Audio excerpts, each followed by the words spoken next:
এবার আপনাদের সামনে রাখবো প্রাথমিকে ৩২,০০০ চাকরি বাতিল মামলার শুনানি ছিল আজকে কলকাতা হাইকোর্টে। সেখানে অত্যন্ত গুরুত্বপূর্ণ পর্যবেক্ষণ করছে কলকাতা হাইকোর্ট, যেখানে বলা হচ্ছে আদালত যদি দেখে যথেচ্ছ দুর্নীতি হচ্ছে, প্রশাসনিক কর্তারা যুক্ত আছেন, মন্ত্রী যুক্ত আছেন, তখন আমরা কি করব? কিছুই করব না। প্রাথমিকের শিক্ষকদের আইনজীবীকে এই প্রশ্ন করেছেন মহামান্য বিচারপতি তপব্রত চক্রবর্তী। যদি একজন বিচারপতি দেখেন যে টাকার বিনিময়ে চাকরি দেওয়া হচ্ছে, অনিয়ম হয়েছে, দুর্নীতি হয়েছে, সেক্ষেত্রে একজন বিচারপতি কি করবেন? চোখ বন্ধ করে থাকবেন? প্রাথমিকের শিক্ষকদের আইনজীবীকে এই প্রশ্ন করেছেন মহামান্য বিচারপতি। ৩২,০০০ প্রাথমিক শিক্ষকদের চাকরি বাতিল মামলায় মন্তব্য বিচারপতি তপব্রত চক্রবর্তীর। বৃহস্পতিবার রয়েছে পরবর্তী শুনানি। আইনজীবী ফিরদৌস শামীম আমাদের সঙ্গে এই মুহূর্তে রয়েছেন। আমি এইখানে শামীমদাকে স্মরণ করিয়ে দেব, প্রাথমিক শিক্ষা পর্ষদ কিন্তু গোটা বিষয়টাকে দুর্নীতি বলতে মানতেই রাজি নয়। এর আগের শুনানিতে প্রাথমিক শিক্ষা পর্ষদের এইটা যুক্তি ছিল যে অভিযোগ এলেই তো তাকে দুর্নীতি বলা যায় না, তাকে তো প্রমাণ করতে হবে। আজকে কিন্তু কোর্ট অত্যন্ত তাৎপর্যপূর্ণভাবে শামীমদা বলছে যদি দুর্নীতি হয় কোর্ট কিন্তু চোখ বন্ধ করে থাকতে পারে না। দেখুন, প্রাথমিকের শিক্ষক নিয়োগ দুর্নীতিতে কি ঘটেছে সেটার কিছুটা আমরা আভাস পেয়েছি প্রাথমিকেরই দেওয়া, প্রাথমিক শিক্ষা বোর্ডের যে দেওয়া, West Bengal board of primary এডুকেশনের দেওয়া বিজ্ঞপ্তি থেকে। 2016 সালে নিয়োগ প্রক্রিয়া 17 সালে কমপ্লিট হয়ে গেছে। তার প্যানেল পাবলিশ করতে বলেছে আদালত 2022 সালে, যেদিন আদালতের নির্দেশের ফলে একটা লিস্ট বের করে তার পরের দিনই তারা বিজ্ঞপ্তি দিয়ে বলে দেয় যে ওই লিস্টে ভুল রয়েছে এবং আমরা এই ভুলটা রেকটিফাই করব সেটা খুব শীঘ্র, কারণ সেই সময় টেট 2022 কন্ডাক্ট হচ্ছিল। আজকে 3 বছর পেরিয়ে গেছে সেই 22 সালের পরে, এখনো পর্যন্ত এরর ফ্রি লিস্ট প্রকাশ করতে পারেনি West Bengal board of primary education. এখান থেকেই পরিষ্কার West Bengal board of primary education দুর্নীতি হয়েছে, আপনি বুঝে গেলেন। বেনিয়ম আর দুর্নীতি দুটো বিষয় আলাদা। টাকা নিয়ে বেঁচেছে আমি থামালাম, শঙ্কুদেব পান্ডেকেও থামালাম, প্রত্যেকে নিজের টার্নে বলবেন। আপনি কে বলছেন? আমি এত দূরে বইয়ে গেছে না, প্লিজ শামীম দা আপনি বলুন। হ্যাঁ, দ্বিতীয় হচ্ছে যে প্রাথমিকের এই শিক্ষক নিয়োগে, প্রাথমিক শিক্ষক নিয়োগে যে দুর্নীতি হয়েছে এটা বলার জন্য অন্য কাউকে লাগবে না। West Bengal board of primary education তারা নিজেরা আদালতে এফিডেভিট জমা দিয়ে বলেছে, সেবার কখন 2022 সালের পরে সৌমেন নন্দীর মামলায় তারা আদালতে এফিডেভিট দিয়ে বলেছে যে হ্যাঁ, শিক্ষক নিয়োগের ক্ষেত্রে এই 94 জন শিক্ষককে পাওয়া গেছে যারা ইললিগালি অ্যাপয়েন্টমেন্ট পেয়েছেন। এটা অন্য কেউ বলেনি, West Bengal board of primary education নিজে আদালতে এসে সেই তথ্য দিয়েছে। এই তথ্য আগে দেন, দুর্নীতি আর বেনিয়মকে একভাবে কি করে দেখতে? কমপ্লিট হয়ে গেল তখন দিলেন না, আইডেন্টিফাইড হয়েছে বেনিয়ম তাকে বলে, যখন নিয়ম ভঙ্গ হয় ওটাকে ইললিগাল অ্যাপয়েন্টমেন্ট। আপনি বেনিয়ম বা অনিয়মকে দুর্নীতির সঙ্গে কাকে বলে? দুর্নীতি কাকে বলে? বেনিয়মকে দুর্নীতি বলে না। যদি হয় আমি বলছি ভাস্করদা, মূল প্রশ্ন হচ্ছে আপনি দুর্নীতি বলুন, কেলেঙ্কারি বলুন, বেহিসেব বলুন, যে নামেই আপনি ডাকুন না কেন, তার সবথেকে বেশি এন্ড লোকসানটা কাদের হয়? সেটা হচ্ছে হাজার হাজার উজ্জ্বল যারা মেধাবী চাকরি প্রার্থী রয়েছেন তাদের। লাখ লাখ চাকরি প্রার্থী রাস্তায় বসে আছেন, আপনি যে নামেই ডাকুন না কেন ভুগতে হচ্ছে তাদেরকে। এই 32,000 কেউ রাস্তায় বসে নেই, এই 32,000 যাদের কথা বলি তারা কেউ রাস্তায় বসে নেই। এদের নিয়োগের ক্ষেত্রে দুর্নীতি হয়েছে না বেনিয়ম হয়েছে এটারই তো তদন্ত। এই তদন্তের ক্ষেত্রে দাঁড়ান, এই তদন্তের ক্ষেত্রে এখনো অবধি কিভাবে হয়েছে, কোনটা দুর্নীতি হয়েছে, কে কে দুর্নীতির সঙ্গে যুক্ত ছিলেন সেগুলো কি এসেছে? আপনারা শুধু বলতে এখনো অবধি তদন্ত চলছে। বেনিয়ম নিয়ম বহির্ভূত বিষয়টা দুর্নীতির সঙ্গে যুক্ত নাও থাকতে পারে, সেজন্যই তো তদন্ত, সেজন্যই তো বিচারের কাছে আমরা জানতে চাই। শিক্ষক নিয়োগ দুর্নীতিতে, প্রাথমিক শিক্ষক নিয়োগ দুর্নীতিতে, প্রাথমিক শিক্ষক নিয়োগ দুর্নীতির মামলায় এই মুহূর্তে আপনি যদি দেখেন তাহলে মোটামুটি বলা যায় লিডিং 4টে মামলা চলছে। এক, ইররেগুলারিটিস কথাটা মানে কি দুর্নীতি? তদন্ত হচ্ছে।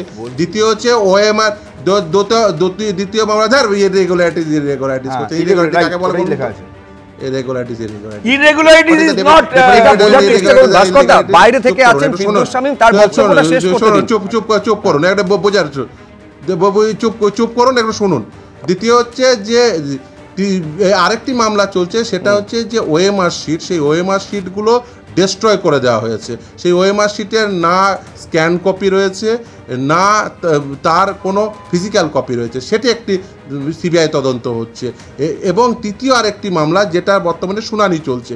ফলে এই যে 4টে মূলত যদি ধরা যায় যে 4টে মামলা চলছে, এই 4টে মামলা যদি আপনি একসঙ্গে দেখেন এবং ফ্যাকচুয়াল আসপেক্টে দেখেন, তাহলে একটা জিনিস কি দেখতে পাবেন যে ওএমআর শিট সেটি নেই, তার ফিজিক্যাল কপি নেই, তার স্ক্যান কপি নেই।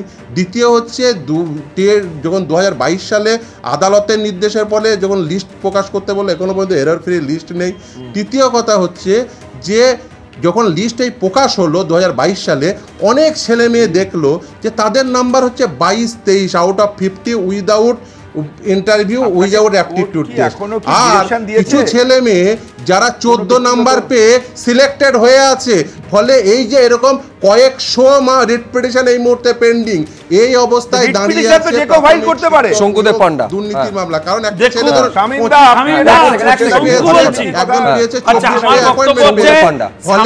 টেকনিক্যাল বিষয় স্পষ্ট করে বলছে, কিন্তু সারা পশ্চিম বাংলায় এর আগে দেখেছে যখন শামীমদা আগে যে 26,000-এর চাকরি যাওয়ার আগে মামলাতে বলেছিল, তখন তৃণমূল রে করে উঠেছিল, তো তাদের চাকরি গেছে। ফলে এই 32,000-এরও আমরা দেখতে পাচ্ছি আপনারা চাইছেন না চাকরি চলে যায়, আপনারা চাকরি চলে যায়, আপনারা চোর, আপনারা চাকরিগুলো বলে আমি কি চুপ করে থাকব? আপনারা গ্রেফতার করা উচিত। ওরা উল্টো পাল্টা কথা বলছে, বলছে নাকি 32,000 লোকের চাকরি চলে যায়, আপনারা চাইছেন আপনারা চাকরি চলে যায়। কিন্তু আমি এখনো কনিনিকা ঘোষ বলার সময় সুযোগ পাইনি। আমি কনিনিকা ঘোষের কাছে আসবো। আমি বলছি লার্জার পার্সপেক্টিভ থেকে যেটা দেখা যাচ্ছে কনিনিকাতে অত্যন্ত উদ্বেগের। এক হচ্ছে দাঁড়ান, এক হচ্ছে এই 26,000 চাকরি বাতিল হয়ে গেল একেবারে 9, 10, 11, 12 এবং গ্রুপ সি গ্রুপ ডি 32,000-এর চাকরি বাতিল, যার মামলাটা চলছে। এই সংখ্যাটা বাড়তে বাড়তে কোথায় গিয়ে ঠেকবে আমাদের রাজ্যের শিক্ষা ব্যবস্থার? যখন অভিজিৎ গঙ্গোপাধ্যায় বিচারপতি ছিলেন, তিনি বলেছিলেন কোনো একটা মামলার ক্ষেত্রে যে সুরঙ্গের শেষে, অন্ধকার সুরঙ্গের শেষে আমি আলো দেখতে পাচ্ছি না। আদৌ কোনো আলোর দিশা কি এখন দাঁড়িয়ে আপনি দেখতে পাচ্ছেন?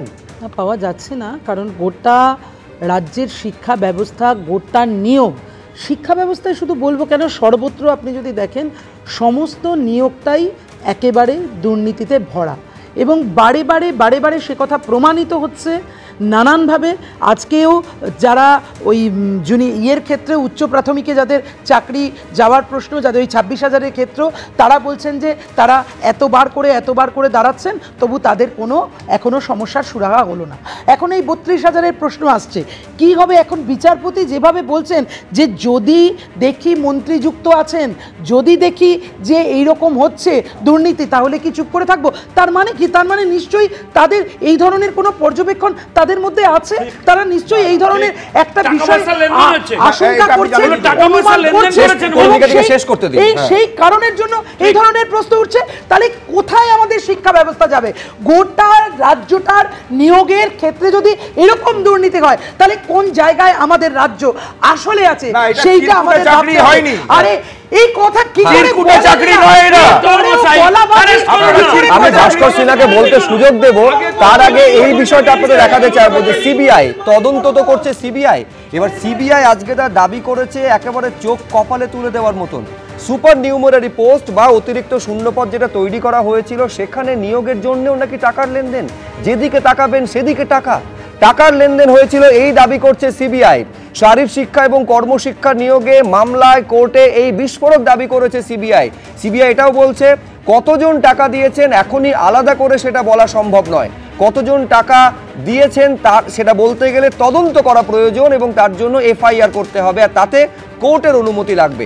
অর্থাৎ টাকার বিনিময়ে চাকরি নিয়ে আদালতে সিবিআই কে যখন প্রশ্ন করেছিল কলকাতা হাইকোর্ট, তার উত্তরে সিবিআই এটা জানাচ্ছে 4 জুলাই হাইকোর্টে শারীরিক শিক্ষা কর্মশিক্ষা নিয়োগে মামলার ফের শুনানি হবে। প্রশ্নটা হচ্ছে অনিলদা এইখানে যে একেবারে খেয়াল করুন, এটা কিন্তু একেবারে তৈরি হয়েছিল এই সুপার নিউমারি পোস্ট। দর্শকদের স্মরণে থাকবে কলকাতা হাইকোর্ট এই সুপার নিউমারি পোস্টের ক্রিয়েশনের ওপর সিবিআই তদন্তের নির্দেশ দিয়েছিল, যার ওপর স্টে দিয়ে দিয়েছিল সুপ্রিম কোর্ট। কিন্তু এই সুপার নিউমারি পোস্ট যেখানে একটা নিয়োগও হয়নি, তার জন্য টাকার খেলা হয়ে গেছিল। আজকে মারাত্মক কোর্ট বলছে পুরোটা সামনে আনবো যদি ইনভেস্টিগেশন আমরা করতে পারি। একজন মহামান্য বিচারপতি চেয়ারে বসে বলছেন, নিশ্চয়ই কিছু একটা স্মেল পেয়েছেন, নাহলে উনি তো আর আপনার এই বীরভূমের ওই বাঘ নয়, বা বাঘের মাসি নন বা মেশো নন। কাজে একটা দায়িত্বশীল পদে থেকে ওনারা যখন বলছেন আপনি ঠিকই বলেছেন, বেনিয়ম আর দুর্নীতি এক নয়, কিন্তু বোনাফাইড মিস্টেক আর ডেলিভারেট অমিশন দুটো আলাদা জিনিস। এখানে তো আমরা তো দেখতে পাচ্ছি, ওই আপনি একটা পড়েছিলেন না, আমরা অনেকেই পড়েছেন, মাননীয় লার্নেড অ্যাডভোকেট ফিরদৌস শামীম সাহেব আছেন, শুনছেন? তাহলে আপনি বলছেন দাঁড়ান, দাঁড়ান, কথাটা বলতে দিন, শেখেন। ভাস্কর একটা প্লিজ আপনার কাছে আসবো তো, স্যামুয়েল বলতে দিন। টেলর কোলেরিজের একটা কবিতা আছে, রাইম অফ অ্যানসিয়েন্ট মেরিনার, তাতে একটা লাইন ছিল, water water everywhere not a drop to drink. আপনাদের সেই রকম লক্ষ লক্ষ চাকরি দিয়েছে, একটা এফিডেভিট করে বলতে পারবেন আমি ট্রান্সপারেন্সি করেছি, জেনুইন ক্যান্ডিডেট পেয়েছে? প্রত্যেকটা জায়গায় হচ্ছে। এবং অবৈধভাবে, আপনারা অযোগ্য বলছেন, আমি বলছি অবৈধভাবে যারা পয়সা দিয়ে চাকরি পেয়েছে তাদের বাঁচাবার জন্য সুপার নিউমেরারি পোস্ট তৈরি করছেন, কারণ ওদেরকে বাঁচাতেই হবে, কারণ ওদের না বাঁচালে তো আপনারা বাড়িতে থাকতে পারবেন না। এই এখন রায়গঞ্জে শুরু হয়েছে, বাড়ি গিয়ে টাকা চাইবে, বাতিল হয়ে গেছে, টাকা সুপারনিউমারি পোস্টটা বাতিল হয়েছে, পোস্টটা বাতিল হয়নি, এবং এটা এখানে কাউকে চাকরি দেওয়া হয়নি, এবং এটাকে বাতিল হয়ে গেছে। ভাস্কর সিং রায়ের কাছে আসছে, আমি এখানে ভাস্কর সিং রায়ের কাছে আসছি, আমি বলছি এইটা তো বক্তব্য। হ্যাঁ হ্যাঁ হ্যাঁ শামীম দা, বাতিল হয়ে গেলে তাহলে অ্যাকসেপ্ট করে নিন। দেখুন বাতিল হয়ে গেলে তাহলে কি কারো চাকরি হয়েছে? শামীম দা, সুপারনিউমারি পোস্টে কি কারো চাকরি হয়েছে? বাতিল হয়ে গেছে বলে বাতিল কেন হয়নি? তার কারণ আদালত স্থগিতাদেশ দিয়েছে, সরকার বাতিল করেছে, এটা এসে বলে দিন, তাহলে মামলাই চলবে না। তাহলে তো মামলাই চলবে না। হয়েছিল আমার প্রশ্ন হচ্ছে ভাস্কর দা, আমার প্রশ্ন হচ্ছে এইটা তো বারে বারে রাজ্য সরকারের তরফে, তৃণমূল কংগ্রেসের তরফে বারে বারে বলা হয়েছে এই সুপার নিউমেরারি পোস্ট একেবারে মুখ্যমন্ত্রীর মানবিক দৃষ্টিকোণ থেকে তার নির্দেশে তৈরি হয়েছিল। আমি বলছি একটা পোস্ট যখন তৈরি করা হলো, সুপার নিউমেরারি 5,500 বা 6,000-এর পোস্ট তৈরি করা হয়েছিল, সেখানেও টাকার লেনদেন হয়েছে। আমি বলছি এটা সিবিআই দায়ী তো, সিবিআই এফআইআর করুক, এখনো না, যখন আপনি শোতে আসবেন পুরো কথাগুলো শুনবেন তাহলে আপনার বুঝতে সুবিধা হবে। দাঁড়ান, কোর্টে দাঁড়িয়ে সিবিআই এর বক্তব্য, কত টাকার লেনদেন হয়েছে, কে কে টাকা পেয়েছে, পুরোটা সামনে আনা সম্ভব, তার জন্য তদন্তের প্রয়োজন। শুনুন, এই তদন্তের জন্য এফআইআর করা প্রয়োজন, তার জন্য কোর্টের অনুমতি প্রয়োজন। অর্থাৎ কোর্ট যদি অনুমতি দেয় এফআইআর হবে, তদন্ত হবে, এবং সিবিআই এর দাবি অনুযায়ী পুরোটা সামনে আসবে যে এই সুপার নিউমেরারি পোস্টের জন্য কিভাবে টাকার খেলা চলেছে। আপনি বলেছেন যে একটুখানি বলতে দিন, আপনি সিবিআই এফআইআর করার জন্য পারমিশন চেয়েছে, সেই পারমিশন দিলে তারপরে সিবিআই এর তদন্তে দুর্নীতি উঠে আসবে কি আসবে না, তাহলে তদন্ত করার প্রয়োজন নেই। আপনি তাহলে আপনি এখন থেকে সিবিআই এফআইআর করলে না, তদন্ত হলো না, আপনি দুর্নীতি হয়েছে বলে আপনি কিভাবে বলে ফেলবেন? আমার প্রশ্নটা এইটাই। না, আপনার প্রশ্নটা অসম্পূর্ণ এই কারণে, কারণ আমি প্রথম থেকে শেষ অবধি যা বলে আসছি সেটা হচ্ছে সিবিআই এর কোর্ট আনকোর্ট দাবি, প্রথম থেকে শেষ অবধি একেবারে সিবিআই যেটা বলেছে একদম। আমি আপনার সাথে 100% একমত, 100% একমত। শামীম দা একমত হবে, সিবিআই শুধু দাবি করলে হবে না, একেবারে এই দাবিটা তদন্ত করে সামনে সিবিআই কেই আনতে হবে যে এরকম একটা দুর্নীতি হয়েছে। না, এই তথ্যটা আমি জাস্ট একটু ক্ল্যারিফাই করে দিই। এই তথ্যটা কোথায় পাওয়া গেছে? এই তথ্যটা পাওয়া গেছে ওয়ার্ক এডুকেশন, ফিজিক্যাল এডুকেশনের টাকার লেনদেন হয়েছে সোমেন নন্দীর মামলায় সিবিআই এর 3rd সাপ্লিমেন্টারি চার্জশিট, যেখানে এই যে কালীঘাটের কাকুর কণ্ঠ, এই যে টিয়ার শব্দ সে শুনতে পেলেন, এই যে লিপস অ্যান্ড বাউন্সের টাকা, এই যে জনৈক অভিষেক বন্দ্যোপাধ্যায়ের কথা শুনতে পেলেন যে চার্জশিটে, সেই চার্জশিটে 17.13 নম্বর প্যারাগ্রাফে লেখা আছে এই যে এই টাকার লেনদেন হয়েছে ওয়ার্ক এডুকেশন, ফিজিক্যাল এডুকেশনেও, সেখানে লেখা আছে। তাই আদালত জানতে চায় যে তোমরা ওয়ার্ক এডুকেশন, ফিজিক্যাল এডুকেশনে যে টাকার লেনদেন হয়েছে লিখেছো, তাহলে এর পিছনে তো নিশ্চয়ই কথা লেখা হবে কেন? সিবিআই এর এফআইআর হলো না, চাইলো তখন বলে শঙ্কুদেব পান্ডা। আমি আপনার কথা নিয়ে প্রশ্ন নিয়ে শঙ্কুদেব পান্ডার কাছে আসছি। শুনুন, আমার বক্তব্য হচ্ছে সিবিআই যখন বলেছে, তথ্য প্রমাণ নিয়েই বলেছে, এফআইআর আগামী দিনেও হবে এবং তাতে প্রমাণ হবে যে সুপারনিউমারি পোস্ট জেনারেট করার আগেই মাল তুলে নিয়েছে তৃণমূল। আমার বক্তব্য তো, আমি মাঝে মধ্যে আশ্চর্য হয়ে যাই যে ভাস্কর দা এখানে যে বলতে এসছেন, এখানে আসার জন্য মাল তুলে নিয়েছে না, কিন্তু আমি বলছি শঙ্কু, তোমার পলিটিক্যাল কমেন্ট হতে পারে, কিন্তু সেইটা তথ্য প্রমাণ দিয়ে একেবারে কোর্টের সামনে রাখতে হবে সিবিআই কে। আমি একটা ছোট্ট বিরতিতে যাব, বিরতির পর এই প্রশ্নটা কেন করছি যে সিবিআই এর সদিচ্ছা নিয়ে কেন একটা অংশের মধ্যে বারে বারে প্রশ্ন উঠছে। এবার আপনাদের সামনে রাখবো নতুন পরীক্ষা বিধি নিয়ে হাইকোর্টে আজকে প্রশ্নের মুখে পড়তে হয়েছে স্কুল সার্ভিস কমিশনকে। পুরনো বিধি অনুযায়ী নিয়োগের নির্দেশের পরেও কেন নতুন বিধি এনে জটিলতা তৈরি করা হলো? সুপ্রিম কোর্ট স্পষ্ট বলে দিয়েছে যে পুরনো বিধি অনুযায়ী নিয়োগ হবে, সেখানে নতুন বিধি এনে কেন জটিলতা তৈরি করা হলো? কমিশনকে এই প্রশ্ন করেছেন মহামান্য বিচারপতি। দেখুন, দুটো পার্ট, এক হচ্ছে বিধিতে বদল কেন করা হলো, দ্বিতীয়ত সুপ্রিম কোর্ট যেখানে বলে দিয়েছে চিহ্নিত অযোগ্য যারা তাদের নিয়োগ প্রক্রিয়ার মধ্যে রাখা হবে না, তার স্পষ্ট উল্লেখ নতুন এই যে নিয়োগ বিজ্ঞপ্তি সেখানে নেই কেন। আমি ফিরদৌস শামীমের কাছে এইখানে আসবো। তাহলে সংশয়ের জায়গাটা যেটা শামীমদা তৈরি হচ্ছে যে যারা ধরুন এই পরীক্ষার জন্য ফর্ম ফিল আপ করেছেন বা করছেন, তারা তাহলে তো একটা সংশয়ের মধ্যে পড়বেন যে এরপর কি হতে চলেছে, পরীক্ষাটা আদৌ হবে নাকি হবে না। দেখুন, আমি 4 ভাগে মূলত কথাটি বলবো। এক, আপনি বলছেন ফর্ম ফিল আপ করতে পেরেছে, এক শ্রেণীর পরীক্ষার্থী রয়েছে যারা ফর্ম ফিল আপ করতে পারেনি। তারা কারা? যারা 2016 সালে সিলেকশন প্রসেসে পার্টিসিপেট করেছিল, ওয়েট লিস্টেড ক্যান্ডিডেট ছিল, অথচ তাদের এজ পেরিয়ে গেছে। সুপ্রিম কোর্ট বলেছে তাদের এজ রিল্যাক্সেশন দাও। এখনো পর্যন্ত এসএসসির এই বিজ্ঞপ্তিতে সে কথা উল্লেখ নেই, এবং শুধু তাই না, তারা ফর্ম ফিল আপ করতে গিয়ে তারা ফর্ম ফিল আপ করতে পারছে না, যদিও সুপ্রিম কোর্ট বলেছে তাদের এজ রিল্যাক্সেশন দিতে হবে। দ্বিতীয় হচ্ছে টেন্টেড ক্যান্ডিডেটদের লিস্ট দেওয়া হয়নি। তাহলে যদি টেন্টেড ক্যান্ডিডেটরা ফর্ম ফিল আপ করে এবং তারা নিয়োগ প্রক্রিয়ায় অন্তর্ভুক্ত হয়ে যায়, তাহলে তো নিয়োগ প্রক্রিয়া নিয়ে আবার সেই মেঘ ঘনীভূত হবে। তৃতীয় হচ্ছে যে রুল 2016 সালের রুল অনুযায়ী যদি নিয়োগ প্রক্রিয়া চালাতো তাহলে কোনো অসুবিধা ছিল না।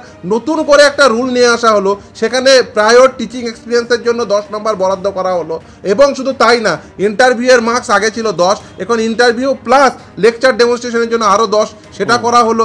এই একাডেমিক কোয়ালিফিকেশন তার মার্কস অল্টার করা হলো, রিটেন এক্সামিনেশনের মার্কস সেই মার্কস অল্টার করা হলো, 55 থেকে 60 করা হলো। এই যে মার্কস অল্টার করা হলো কেন, কি উদ্দেশ্যে? প্রায়র টিচিং এক্সপিরিয়েন্সের নাম্বার কারা কারা পাবেন? যারা 2016 সালে নিয়োগ প্রক্রিয়ায় যাদের এই পুরো প্রক্রিয়াটি বাতিল হয়ে গেছে তারা পাবেন কি না, বা যারা ধরুন বিভিন্নভাবে চাকরি করছেন প্যারা টিচার বা অন্যান্য ক্যাপাসিটিতে তারা পাবেন কিনা, বা যারা ধরুন আনএডেড স্কুলের টিচার রয়েছে তারা পাবেন কিনা। ফলে একাধিক প্রশ্ন রয়েছে এবং একাধিক মেঘ ঘনীভূত হয়ে রয়েছে। এটা করার প্রয়োজনই হতো না। আমি এখানে পরিণিকাদির কাছে আসবো। আমি বলছি তার মানে কি প্রয়োজন ছিল এই 2016 বিধি বদল করার, এবং যেখানে এই পরীক্ষাটা একটা ছাঁকনি হওয়ার একটা উপায় ছিল, যারা অযোগ্য, চিহ্নিত অযোগ্য, তারা কোনোভাবেই এই পরীক্ষা নিয়োগ প্রক্রিয়ার মধ্যে অংশগ্রহণ করতে পারবেন না। কোর্টের স্পষ্ট প্রশ্ন হচ্ছে তার একেবারে ক্লিয়ার মেনশন কেন বিজ্ঞপ্তিতে থাকবে না। এইখানে তো অনেকে প্রশ্ন তুলছে আদৌ কতটা সদিচ্ছা রাজ্যে রয়েছে বা কমিশনে রয়েছে। আসলে এই এত দিন এই প্রসেসটা ডিলেড হলো, তারপরে এই ধরনের 26,000-এর চাকরি বাতিলের নির্দেশ গেল, তারপরে এই বিজ্ঞপ্তি হলো।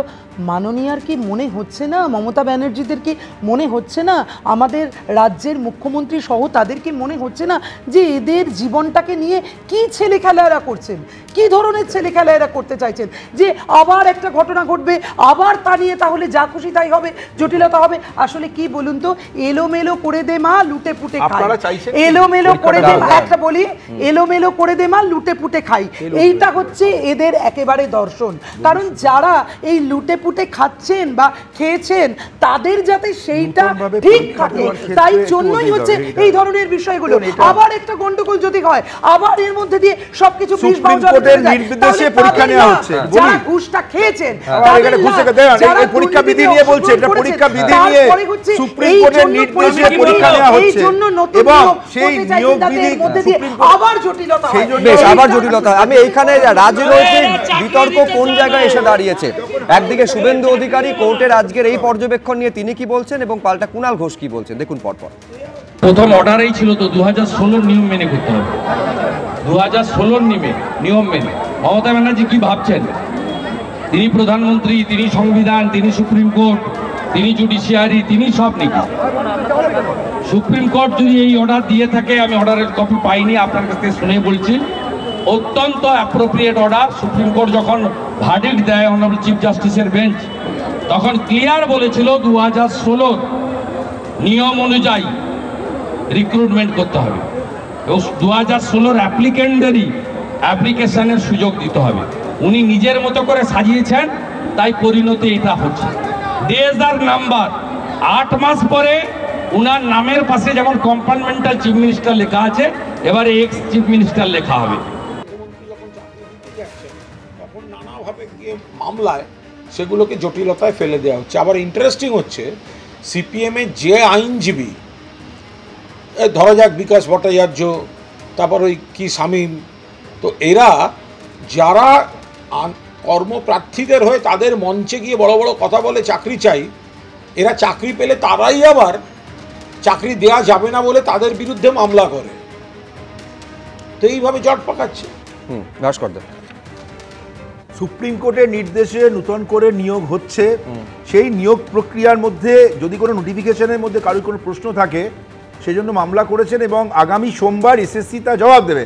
2025 আর 2016 মধ্যে ফারাকটা বুঝতে হবে যে যারা 2016 পরীক্ষা দিয়েছিলেন তারা যাতে এই পরীক্ষায় বসতে পারেন, যোগ্য প্রার্থীরা বসতে পারেন, এইগুলো মাথায় রেখে কিন্তু না, তাহলে তো চিহ্নিত অযোগ্যরা পরীক্ষায় অংশ নিতে পারবেন না, তার স্পষ্ট উল্লেখ থাকবে।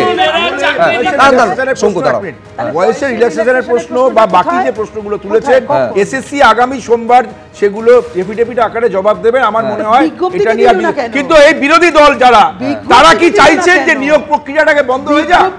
কারণ বিজ্ঞপ্তি যদি কোনো সংশোধন করা থাকে সেটা আমার প্রশ্ন শঙ্কুর কাছে একেবারে তদন্তের পাটে এই কারণে আসবে যে কতটা সদিচ্ছা সিবিআই এর নিয়োগ দুর্নীতি তদন্তের ক্ষেত্রে রয়েছে। ব্যাংশাল কোর্টে আজকে নিয়োগ দুর্নীতি শুনানি ছিল, যেখানে যিনি আইনজীবী তিনি গরহাজির। সরকারি আইনজীবী কোথায় প্রশ্ন করছেন স্বয়ং বিচারক, তদন্তকারী অফিসার কোথায় এই প্রশ্ন করছেন স্বয়ং বিচারক। তাতে আইনজীবী যিনি ছিলেন সিবিআই এর আইনজীবী তিনি বলছেন তারা ব্যস্ত রয়েছেন। রীতিমতন ভর্ৎসনার মুখে সিবিআইকে পড়তে হচ্ছে এবং কোর্ট বলছে একমাত্র আমি ব্যস্ত নই, বাকি সবাই ব্যস্ত। গ্রেফতারের সময় আপনাদের প্রচুর তৎপরতা থাকে, বিচার প্রক্রিয়ার সময় কোর্টে আসার সময় পান না। এটা কেন? প্রশ্ন তো সঙ্গত কারণে শঙ্কু উঠবে যে তাহলে যখন একটা গুরুত্বপূর্ণ মামলার হিয়ারিং সেখানে কেন যিনি ইনভেস্টিগেটিং অফিসার সিবিআই রায়ও তিনি উপস্থিত থাকবেন না? দেখুন, আমি প্রথমেই বলবো যে এই ধরনের বিষয়ে আরও সতর্ক হওয়া উচিত এজেন্সি, তারাও এর ব্যাপারে উত্তর দিতে পারবে। কিন্তু অজস্র মামলা থাকে তো অনেক সময় অনেক কোর্টে অ্যাপিয়ার, নর্মাল লোকেদেরও উকিলবাবুদেরও অনেক মামলা থাকে, যে জন্য অনেক সময় অনেক কোর্টে অ্যাপিয়ার করতে পারেন না। আপনি কিন্তু বলতে যদি আমাকে না দেন তাহলে কন্টিনিউয়াস না, বলছি এই সিবিআই তো কোর্টের কাছে এফআইআর করার অনুমতি চাইছে। এবার আমি বলি কারণটা, এবার আমি আপনাকে বলি। দেখুন, আমি প্যানেলে শামীমদা ছিলেন বা ভাস্করদা রয়েছেন, এরা ইনফ্যাক্ট চাকরি দিতে চায় না। এরা কি চায় আমি আপনাকে বলছি, এরা ইন্টেনশনালি ভুলভাল নিয়ম চালু করেছে যাতে এই লিটিগেশনটা নির্বাচন পর্যন্ত টালিয়ে দিতে পারে। কোনোভাবে যদি এটা টেনে নিয়ে চলে যেতে পারে 26 পর্যন্ত, তাহলে গাজর জ্বলাবে, বলবে চাকরি হবে চাকরি হবে। সিবিআই তদন্ত করার ব্যর্থতাটা আজকে আবার তুলে ধরেছেন। এদের ক্ষমতা নেই, সিবিআই এর তদন্তের ব্যর্থতা আজ শিয়ালদা কোর্টে আবার দেখা গেছে। সিবিআই কে মাননীয় বিচারপতি বর্ণনা করছেন। মানুষগুলো এটা তো মানবেন। আমাদের নজর থাকবে যে তদন্ত চলছে, তদন্তে কি তথ্য উঠে আসে এবং সত্যি সুপার নিউমারির ক্ষেত্রে কোর্টের কি নির্দেশ থাকে, তার তদন্তের অনুমতি পেলে কি সত্যকে সামনে বের করে আনতে পারে সিবিআই। আপাতত আলোচনা এই পর্যন্ত।